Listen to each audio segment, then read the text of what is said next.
ने बिरसा चौक पर अतिक्रमण हटाओ अभियान चलाया और जेसीबी के जरिए कई घरों को ध्वस्त कर दिया। कई मकानों को तोड़ा गया है और इस दौरान अतिक्रमणकारियों ने कार्रवाई का विरोध किया और सड़क पर नारेबाजी भी की। नौबत ऐसी आ गई कि पुलिस को लाठियां बरसानी पड़ गई। ये रिपोर्ट देखिए। लाठी क्यों चला रहे? हम लोग अच्छा से बोलना चाहिए। लाठी क्यों चलाएगा? घर तोड़े जा रहे हैं,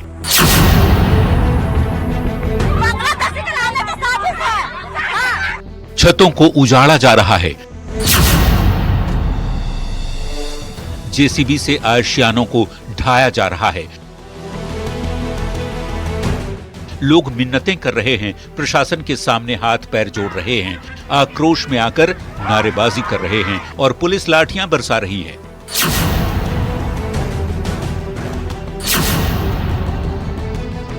लाठी क्यों चला रहे? हम लोग अच्छा से बोलना चाहिए। लाठी क्यों चलाएगा? लाठी चला रहे हैं। ये बांग्लादेशी के लाने का साजिश है। ये बांग्लादेशी के लाने का साजिश है। लाठी चलाने के लिए ऑर्डर मिला है। लाठी चलाएगा। अतिक्रमण पर एक्शन की ये तस्वीरें राजधानी रांची के बिरसा चौक से आई है, जहां गुरुवार को एचईसी की ओर से अतिक्रमण हटाओ अभियान चलाया गया। जिला प्रशासन की मौजूदगी में कई घरों को जेसीबी से गिराया गया। प्रशासन की कार्रवाई से बिरसा चौक के पास इस बस्ती में रहने वाले लोग आक्रोशित हो उठे। महिलाएं सड़क पर उतरकर प्रदर्शन करने लगी, पुलिस प्रशासन के खिलाफ नारेबाजी करने लगी। अरगोड़ा सीओ को जवाब देना होगा कि किसके आदेश पे लाठी चलाया जा रहा है, वो भी पुरुष के द्वारा महिलाओं के ऊपर में लाठी चलाया जा रहा है। किसके एक आदमी मरे यहाँ पर, सब कहानी खत्म। 10 को में 4 आदमी मरो, ये लोग को डंडा से मरो, मरेगा तभी लोग को शांति मिलेगी। अतिक्रमण के खिलाफ कार्रवाई से नाराज होकर लोग जब सड़कों पर उतरे तो उनका साथ बस्ती बचाओ संघर्ष समिति के लोगों ने दिया। दिल्ली की तर्ज पर बस्ती के लोगों को बसाने और मालिकाना हक दिलाने की मांग की, पर प्रशासन ने उनकी एक न सुनी। अरगोड़ा के अंचलाधिकारी सुमन सौरभ ने साफ साफ कहा कि अतिक्रमण पर एक्शन से पहले बस्ती खाली करने का नोटिस थमाया गया था। कुछ दिया गया जो प्रॉपर तरीका होता है, एचईसी प्रशासन के द्वारा इनको माइकिंग कराया गया है, नोटिस दिया गया। खुद हमने जो है दिसंबर महीने में अतिक्रमण अभियान चलाया था, इन लोगों ने खुद वक्त भी मांगा था, दिया भी था, पर कोई इनकी तरफ से कोई इस तरह का स्टेप नहीं लिया कि जिससे कि अतिक्रमण अभी तक। प्रशासन नोटिस के बाद कार्रवाई का दावा कर रहा है, पर बस्ती वाले कुछ दिनों की मोहलत मांग रहे हैं। बस्ती वालों का दावा है कि वो होल्डिंग टैक्स और बिजली का बिल तक भरते हैं, इसलिए हटाने से पहले उन्हें कहीं बसाया जाए। ऐसे में देखना होगा झारखंड सरकार इस पर क्या फैसला लेती है। रांची संवाददाता संजय सिन्हा के साथ ब्यूरो रिपोर्ट, न्यूज़ 18। देखिए, सिमडेगा जेल में आज पुलिस और प्रशासन की टीम ने मॉक ड्रिल किया। जेल के अंदर किसी भी आपात स्थिति से निपटने की पूरी तैयारी की गई। मॉक ड्रिल के दौरान जेल के भीतर एक दिलचस्प नजारा भी देखने को मिला, जब पुलिस वाले दौड़ते भागते नजर आए। आप रिपोर्ट करिए।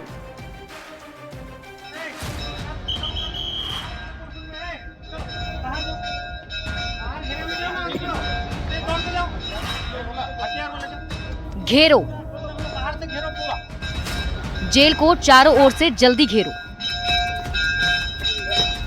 हथियार लेकर जाओ, जल्दी भागो और जो कोई भी दिखे उसे तुरंत दबोच लो। सिमडेगा जेल में गुरुवार को उस वक्त भारी अफरा तफरी का माहौल बन गया जब आपातकालीन घंटी बजी। इमरजेंसी अलर्ट के बाद चारों तरफ पुलिसकर्मी और जेल की सुरक्षा में लगे अधिकारी इधर उधर भागने लगे, संतरी सीटी बजाने लगे और फोर्स को अलर्ट करने लगे। अरे दौड़ के चलो। ऐसा लगा जैसे जेल ब्रेक की घटना हो गई। थोड़ा विलंब हुआ तो घंटा या अन्य वजह से संकेत दिया गया, तो उसको फिर फोर्स आया और कुछ अंदर में और कुछ बाहर में जवानों को कहाँ पोजीशन लेनी है, क्या कार्रवाई करनी है, अगर उस तरह की कोई कंटिजेंसी आती है। जेल में मची पुलिस वालों की भगदड़ से सब हैरान रह गए। शोर और हो हल्ला के बीच लोगों ने समझा कि तस्वीरें जेल में किसी बड़ी घटना की ओर इशारा कर रही है, क्योंकि पूरे जेल को जवानों ने घेर रखा था। हथियार के साथ चौकसी तेज कर दी गई थी। सायरन लगातार बजता ही जा रहा था। सीटियों की आवाज गूंज रही थी। गाड़ी और एम्बुलेंस के साथ डॉक्टर की टीम पहुंच चुकी थी। तभी हेडक्वार्टर डीएसपी रणवीर सिंह के साथ सदर थाना प्रभारी इंस्पेक्टर विनोद पासवान जेल में दाखिल हुए। बाहर निकलकर मीडिया को बताया कि घबराने की बात नहीं, ये महज रूटीन मॉक ड्रिल है। ये एक मॉक ड्रिल था ताकि काफ़ी टाइम से मैंने इसका कल सुरक्षा ऑडिट किया था, हम पूरी टीम ने, तो लगा कि एक मॉक ड्रिल होना चाहिए। सिमडेगा जेल में काफी देर तक चला रूटीन मॉक ड्रिल काफी हद तक सफल रहा। अधिकारियों की मौजूदगी में सारा कुछ वैसा ही हुआ जैसी प्लानिंग की गई थी। हालांकि मॉक ड्रिल के दौरान एक कमी भी निकलकर सामने आई। मॉक ड्रिल के दौरान जेल का इलेक्ट्रिक सायरन बजा ही नहीं। कारण बताया गया कि इलेक्ट्रिक पैनल जल गया था।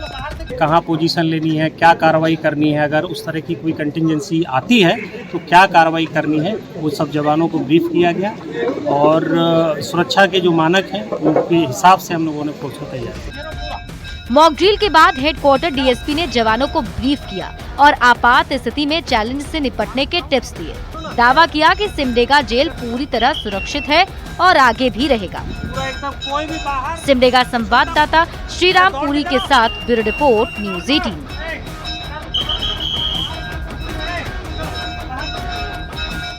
महान स्वतंत्रता सेनानी बाबू वीर कुंवर सिंह की जयंती कार्यक्रम का सरायकेला में आयोजन किया गया और इस दौरान आयोजन में चैता के नाम पर जो फुहड़ता परोसी गई, उससे न केवल स्वतंत्रता सेनानी का अपमान हुआ बल्कि पहलगाम हमले के बाद देश में शोक के माहौल का भी माखौल उड़ाने में कसर नहीं छोड़ी।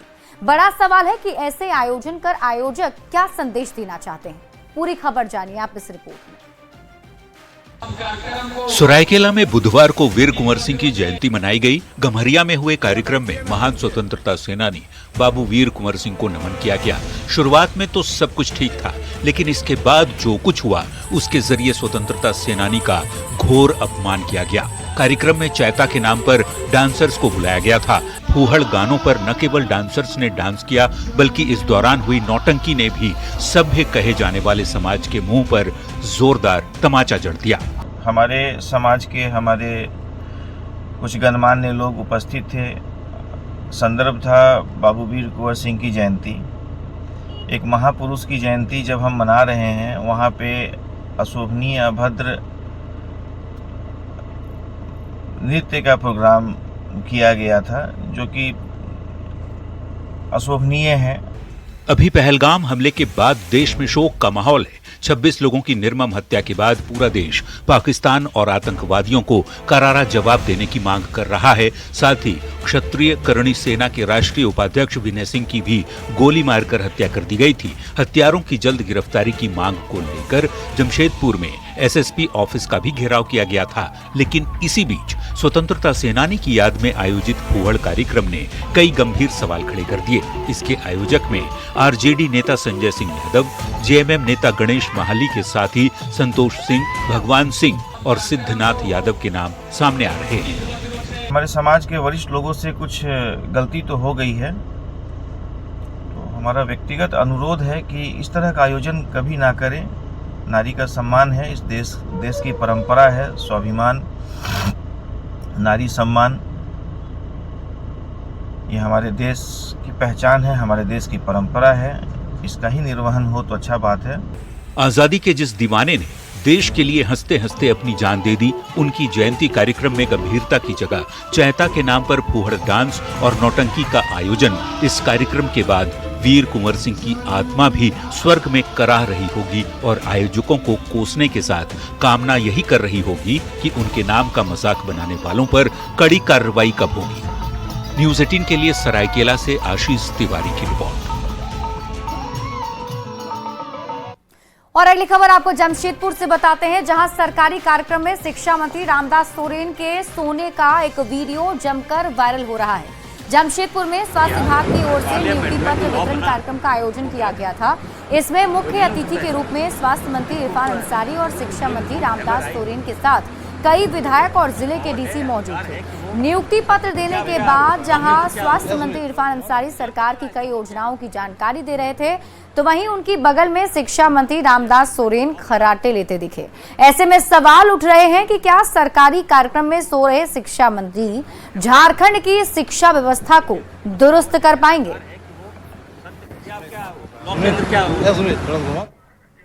शिक्षा मंत्री रामदास सोरेन के सोने का वीडियो वायरल होने के बाद अब बयानबाजी भी तेज हो गई है।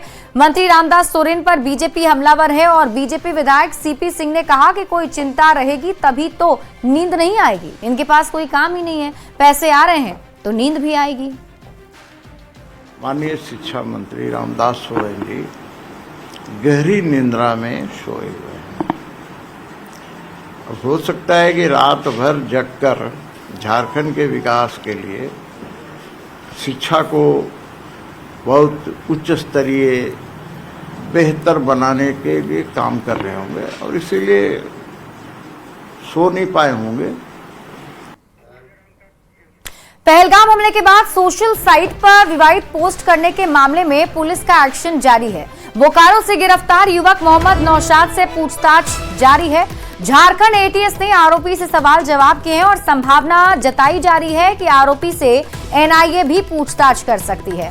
बता दें कि पहलगाम हमले के बाद नौशाद ने आतंकवादियों को सोशल मीडिया पर पोस्ट कर धन्यवाद दिया था।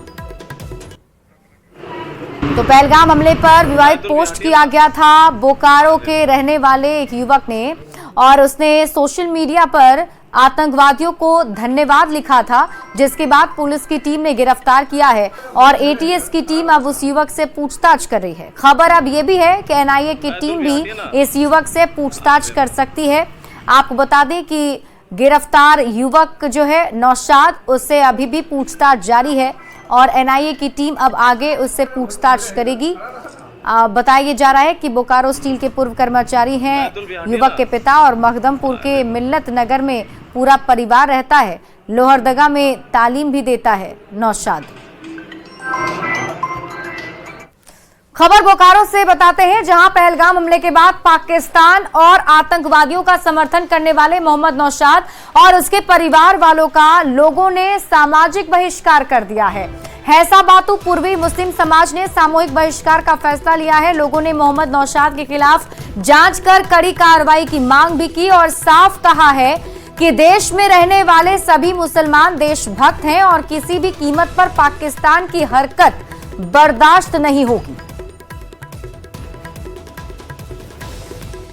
तो बड़ी खबर आपको बता रहे हैं, आरोपी के परिवार का बहिष्कार कर दिया गया है। आपको बता दें कि आरोपी नौशाद ने सोशल साइट पर पोस्ट किया था, जिसके बाद एक तरफ पुलिस की कार्रवाई चल रही है तो वहीं दूसरी तरफ समाज के लोगों ने भी नौशाद के परिवार का बहिष्कार कर दिया है। तस्वीरें आपकी टीवी स्क्रीन पर आपको दिखा रहे हैं। लोग खुद सड़क पर उतरे और उन्होंने कहा कि यहाँ देश में रहने वाले जितने भी मुसलमान हैं वो देशभक्त हैं और किसी भी कीमत पर पाकिस्तान की हरकत को बर्दाश्त नहीं किया जाएगा। इसके साथ ही लोगों का ये भी कहना है कि पुलिस की टीम इस पूरे मामले की जांच पड़ताल करे और जो उचित कार्रवाई नौशाद पर बनती है वो कार्रवाई भी उस पर की जाए। तो प्रशासन से कड़ी कार्रवाई की मांग भी लोगों ने की है और नौशाद के परिवार का बहिष्कार भी लोगों की तरफ से किया गया है। घटना को लेकर के हमारे पंचायत हैसाबातू पूर्वी से एक नौशाद नाम का व्यक्ति, जिसने ट्विटर पर अनाप शनाप गलत बयानबाजी करके समाज और देश को बांटने का काम किया, हम पूरे मुस्लिम समाज उसकी कड़ी निंदा करते हैं और हैसाबातू पूर्वी पंचायत से पूरी मुस्लिम समाज उसको और उसका परिवार का बहिष्कार करते हैं। यहाँ तक कि शादी ब्याह अच्छा बुरा, मौत अच्छा बुरा में हम कभी उसका साथ नहीं हैं। जो भी पहलगाम में आतंकी हमले का विरोध देश भर में देखा जा रहा है। रांची में अपर बाजार के कारोबारियों ने आतंकी हमले के विरोध में मार्च भी निकाला। कारोबारियों ने सैलानियों पर हमले का पुरजोर विरोध किया और केंद्र सरकार से आतंकियों और पाकिस्तान के खिलाफ कड़ी कार्रवाई की मांग भी की है।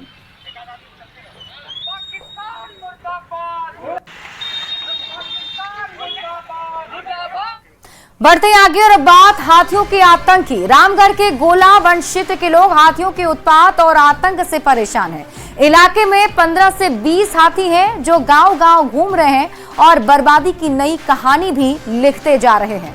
वन विभाग को भगाने में हाथियों को भगाने में जुटा हुआ है, लेकिन इसमें कामयाबी मिलती भी नजर नहीं आ रही। पूरी खबर जानिए इस रिपोर्ट में। सावधान, गोला में घूम रहे हाथी, गांव-गांव मचा रहे हैं उत्पात। झुंड में 15 से 20 हाथी मौजूद, भगाने में जुटा वन विभाग।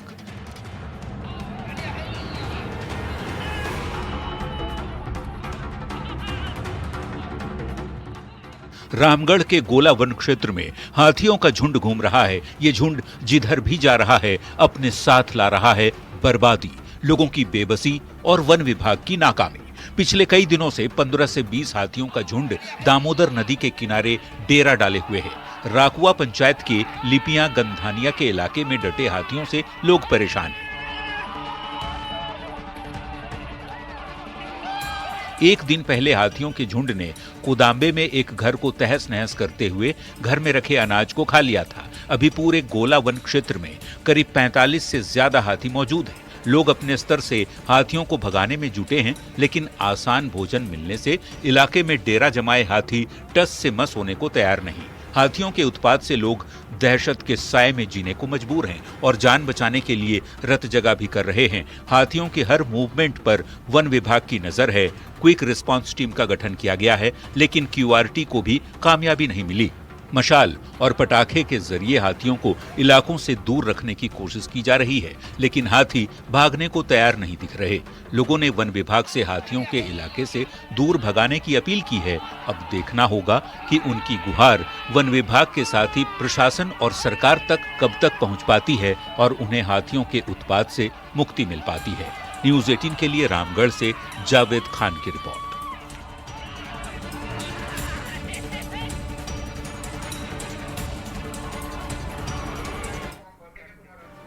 लातेहार में नक्सलियों को समाज की मुख्य धारा में लाने में पुलिस को बड़ी कामयाबी मिली है। पुलिस के दबाव और प्रभावी सरेंडर नीति नई दिशा से प्रभावित होकर नक्सली संगठन जेजेएमपी के 3 इनामी हार्डकोर नक्सलियों ने सरेंडर कर दिया है। नक्सली पलेंद्र भोक्ता, प्रमोद गंझू और तुलसी गंझू ने हथियार छोड़कर समाज की मुख्यधारा में शामिल होने का फैसला लिया है। तीनों नक्सली पर विभिन्न थाना क्षेत्र में 6 से अधिक कांड दर्ज हैं। सरेंडर करने वाले नक्सलियों ने बाकी नक्सलियों से भी जंगल घूमने और पुलिस की गोली का शिकार होने की जगह सरेंडर करने की अपील की है। इस मौके पर एसपी ने भी नक्सलियों से सरेंडर करने या फिर पुलिस की गोली का शिकार होने की चेतावनी दी। अपील करते हैं कि बाकी जितने मेंबर्स अभी भी अगर किसी भी माओवादी ग्रुप में हैं या स्प्रिंटर ग्रुप में हैं तो वो भी आत्मसमर्पण नीति के अंतर्गत पुलिस के समक्ष आए ताकि वो एक बेहतर जिंदगी जी सकें। सरकार ने जितनी भी नीतियां और एक दिशा उनको दे रखी है, लाभ मिलेगा, सुरक्षा मिलेगी, सामाजिक जीवन गुजारने का बहुत अच्छा मौका मिलेगा। वरना ये अभी धीरे धीरे ये दम तोड़ता हुआ आगे या तो पुलिस की गोली का शिकार हो या फिर अपने आप ही जंगल में वो मारे जाएंगे। और इसी के साथ